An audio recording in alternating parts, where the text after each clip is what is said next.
தாவேக அரசு 5 ஆண்டுகள் நீடிக்கும். இது மக்களின் கட்டளை. அந்த ஆட்சி கவிழ்வதற்கு எந்த முகாந்திரமும் இல்லை என்று நான் பெரிதும் நம்புகிறேன். அதே சேலத்துல உங்களுடைய சோரேட்டு மேல மர்மணங்கள் வந்து பண்ணிருக்காங்க. இதை கண்டித்து உங்க கட்சி சார்பில் சாலை முறையில் சேலம் மட்டும் சேலம் இது தொடர்ச்சியாக நடக்கிறது. நாங்கள் யாருக்கும் எதிரானவர்கள் இல்லை. ஆனாலும் சமூக விரோத சக்திகள் சட்டம் ஒழுங்கை சீர்குலைக்கும் வகையில் செயல்படுவது கவலை அளிக்கிறது. குறிப்பாக இந்த ஆட்சிக்கு கெட்ட பெயரை உருவாக்க வேண்டும் என்று விரும்புகிற சில சாதியவாத கும்பல் அல்லது மதவாத கும்பல் திட்டமிட்டு இவ்வாறு செய்கிறார்களோ என்ற ஐயம் எழுகிறது.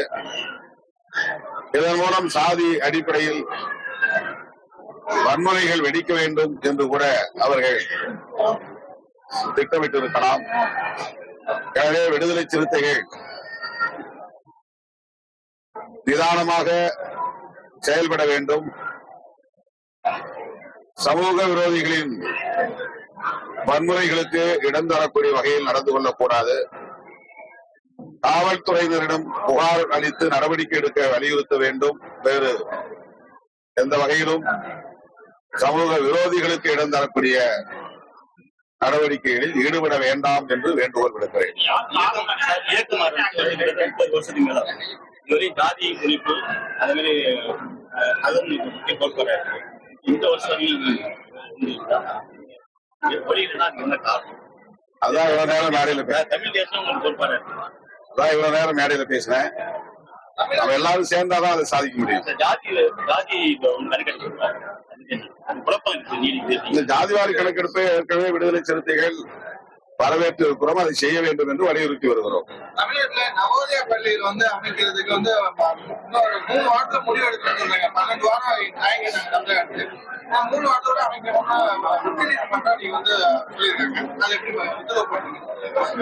அந்த பள்ளிகளை தொடங்குவதில்லை என்று தமிழகம் ஏற்கனவே முடிவெடுத்திருக்கிறது.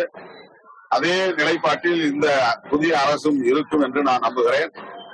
நேரடியாக இந்தியை திணிக்கிற நடைமுறை நவோதயா பள்ளிகளில் உள்ளது என்பதனால்தான் அந்த பள்ளிகளை நாம் தொடங்கவில்லை, நடைமுறைக்கு கொண்டு வரவில்லை. ஆகவே இப்போது ஆட்சி பொறுப்பில் இருக்கிற தாவேக அரசும் அதே நிலைப்பாட்டில் உறுதியாக இருக்கும் என்று நான் நம்புகிறேன். வழங்கமேன் பகுதியில கட்சியுடைய முன்னாள் ஒன்றிய செயலாளர் மாற்று சமுதாய மக்கள் வசிக்கக்கூடிய பகுதியில முளைப்பாரி ஊர்வலத்தை வந்து எடுத்து போனதுக்காக கடுமையா தாக்கப்பட்டிருக்காங்க. காவல்துறை தரப்புல எஸ்டிசி வன்கொடுமை மட்டும் தான் பதிவு பண்ணிருக்காங்க. இன்ன வரைக்கும் குற்றவாளிகளை கைது பண்ணாம இருக்காங்க. எப்படி பாக்குறீங்க? உங்க கட்சியுடைய முன்னாள் ஒன்றிய செயலாளர் சந்தானம் விடுதலை சிறுத்தைகள் கட்சியின் சார்பில் அந்த செயலை கண்டித்து ஆர்ப்பாட்டம் நடத்தப்பட்டிருக்கிறது. குற்றவாளிகளை கைது செய்ய வேண்டும் என்று வலியுறுத்தி வருகிறோம். உரிய நடவடிக்கை எடுப்பார்கள் காவல்துறையினர் என்று நம்புகிறோம். அதிகாரிகள் இந்த பிரச்சனையில் மெத்தனம் காட்டாமல் உரிய நடவடிக்கை எடுக்க வேண்டும் என்று வலியுறுத்துகிறேன். இப்போதைக்கு ஒன்று அது வந்து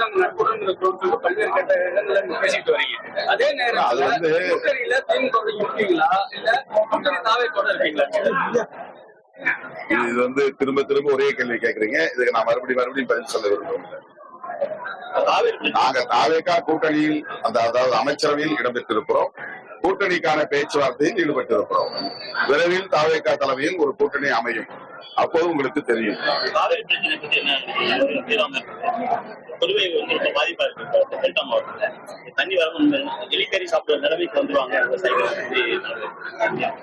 தமிழ்நாடு முதலமைச்சர் அவர்கள் காவிரி நீர் பிரச்சனை தொடர்பாக விரைவில் அனைத்து கட்சி கூட்டத்தை கூட்ட வேண்டும். டெல்டா விவசாயிகள் முன்வைக்கும் கோரிக்கைகளை விரிவாக அதிலே விவாதிக்க வேண்டும். அவர்களின் நலன்களை பாதுகாக்க உரிய நடவடிக்கை எடுக்க வேண்டும். மேகதாது அணை கட்டுவதற்கு கர்நாடக அரசு எடுக்கிற முயற்சியை முறியடிக்க வேண்டும். எனவே அனைத்து கட்சி கூட்டம் கூட்ட வேண்டிய தேவை இப்போது உள்ளது என்று சுட்டிக்காட்ட விரும்புகிறேன். இன்னைக்கு நேற்று வந்து காவிரி ஒழுங்காட்டு ஆணைய கூட்டத்துல வந்து கர்நாடகா வந்து சொல்லி தமிழ்நாட்டுக்கு தண்ணி தர முடியாதுன்னு சொல்லியிருக்காங்க. அது எப்படி பாக்குறீங்க? ஒன்றிய அரசு உடனடியாக தலையிட வேண்டும். ஏற்கனவே என்ன நடைமுறையோ அந்த நடைமுறையை பின்பற்றும்படி கர்நாடக அரசுக்கு வழிகாட்ட வேண்டும், வலியுறுத்த வேண்டும். புதியதாக ஒரு ஆணையம் வந்து காவிரி ஏற்கனவே இருக்கிற ஆணையம் போதும். அது வந்து செல்லாதுன்னு சொல்றாங்க கர்நாடக சொல்றாரு. அப்ப இருக்கிற இதையெல்லாம் அனைத்து கட்சி கூட்டத்திலே விவாதிக்க வேண்டிய தேவை இருக்கிறது. எனவே அனைத்து கட்சி கூட்டத்தை முதலமைச்சர் உடனே கூட்ட வேண்டும். இந்த பல்கலைக்கழகங்களில் கிட்டத்தட்ட 14-15 பல்கலைக்கழகங்களில் துணைவேந்தர் நியமனம் செய்யப்படாமல் கிடப்பில் உள்ளது. ஏற்கனவே இருந்த அரசு முதலமைச்சரே வேந்தராக இருக்கும் வகையிலான சட்டத்தை நிறைவேற்றி அனுப்பியிருக்கிறது. அது தொடர்பான வழக்கு இன்னும் நிலுவையில் இருக்கிற போது ஆளுநருக்கு அதிகாரம் அளிக்கக்கூடிய பழைய நடைமுறை வந்துவிடக் கூடாது. அப்படி ஒரு நிலைப்பாட்டை புதிய அரசு ஏற்கக்கூடாது. முதலமைச்சரே வேந்தராக இருக்கும் அந்த நிலைப்பாட்டில் இப்போதைய அரசு, தாவேக அரசு உறுதியாக இருக்க வேண்டும். விரைந்து துணைவேந்தர்களை நியமிக்கிற நடவடிக்கைகளை மேற்கொள்ள வேண்டும் என்றும் முதலமைச்சருக்கு, மாண்புமிகு முதலமைச்சருக்கு விடுதலை சிறுத்தைகள் கட்சி வேண்டுகோள் விடுக்கிறது.